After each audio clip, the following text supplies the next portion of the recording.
Welcome to our channel world teacher news. జ్ఞాన ప్రసూనాల్లో భాగంగా కర్మానుభవ అనేటువంటి దాని గురించి మనం చెప్పుకుంటున్నాం. ఎవడు చేసినటువంటి కర్మని వాడు అనుభవించేంత వరకు తప్పనిసరిగా జీవించి తీరాల్సిందే. భీష్ముడికే తప్పలేదన్నమాట. అది ఇక సామాన్యులైనటువంటి మనం ఎంత అంటారు సద్గురు సుబ్రహ్మణ్యం గారు, శ్రీకాళహస్తీశ్వరుడు. మాఘమాసం శుక్లపక్ష ఏకాదశిని భీష్మ ఏకాదశి అని అంటారు. పాండవులకి విష్ణు సహస్రనామాన్ని ప్రబోధించింది భీష్మ పితామహుడి. కురుక్షేత్ర మహాసంగ్రామం పూర్తయిన తర్వాత అంపశయ్య మీదనే ఉన్నాడు ఆయన. శ్రీకృష్ణుడు పాండవులతో పాచికలాట ఆడుతూ హఠాత్తుగా ఆగిపోయాడు. ఎందుకయ్యా స్వామి ఆగిపోయావు అని అడిగాడు అర్జునుడు. అప్పుడు చెప్పాడు, మాం ధ్యాతి భగవాన్ భీష్మ. భీష్ముడు అంపశయ్య మీద పడుకొని నన్ను స్మరిస్తూ ఉన్నాడు. తపువ మే తద్గతం మనః, నా మనస్సంతా కూడా ఆయన యందు లగ్నమైపోయింది అని చెప్పాడు శ్రీకృష్ణ పరమాత్మ. కాబట్టి ధర్మశాస్త్రాలని తెలుసుకోవాలి అంటే ఇదే సరైనటువంటి సమయం. నాతో పాటు మీరందరూ కూడా భీష్మ మహానుభావుడి దగ్గరికి రమ్మని ఆహ్వానించాడు.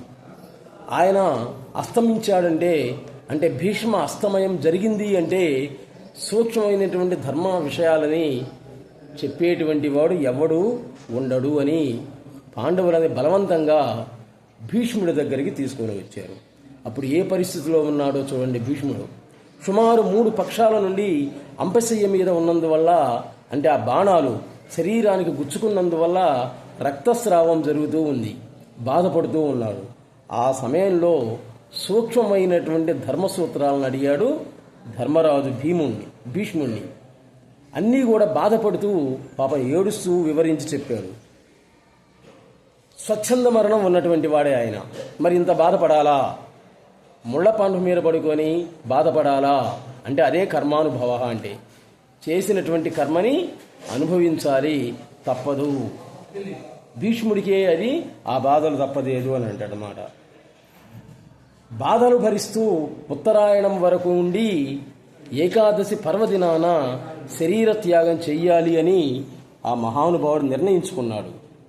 అందుకే ఆ విధంగా జరిగింది. మాతాపిత భ్రాతాచ శ్రీకృష్ణ శరణం మమ అని శ్రీకృష్ణ భగవాను శరణు పొందాడు భీష్మ పితామహుడు. ఆ సమయంలో ఎన్నో ధర్మసూత్రాలని నీతి సూత్రాలని పాండవులకు చెప్తూ ఉన్నాడు భీష్ముడు. ద్రౌపది పక్కనే ఉంది, ఒక నవ్వు నవ్విందనమాట. ఎందుకు నవ్విందో తెలుసా? అప్పుడు అడిగింది ఆమె భీష్ముడిని, మరి స్వామి ఇన్ని నీతి సూత్రాలన్నీ చెబుతున్నావు, మరి నాకు వస్త్రాపహరణ జరిగేటప్పుడు నీవేం చేసావని అడిగింది. మరి అప్పుడు ఏమైపోయాయి ఈ నీతులన్నీ? చూడండి ఏమడిగిందో ఆమె. మరి ఇంత తెలిసినటువంటి వాడివి, వాడా కౌరవులు దుశ్శాసనుడు వస్త్రాపహరణ చేసేటువంటి సమయంలో కళ్ళొప్పగిచ్చి చూస్తూ ఉన్నావు కానీ పెద్దవాడి అయ్యిండి, మరి నువ్వేం చేశావు? ఈ నీతి సూత్రాలన్నీ ఆ రోజు ఏమైపోయాయి అని అడిగింది ద్రౌపది.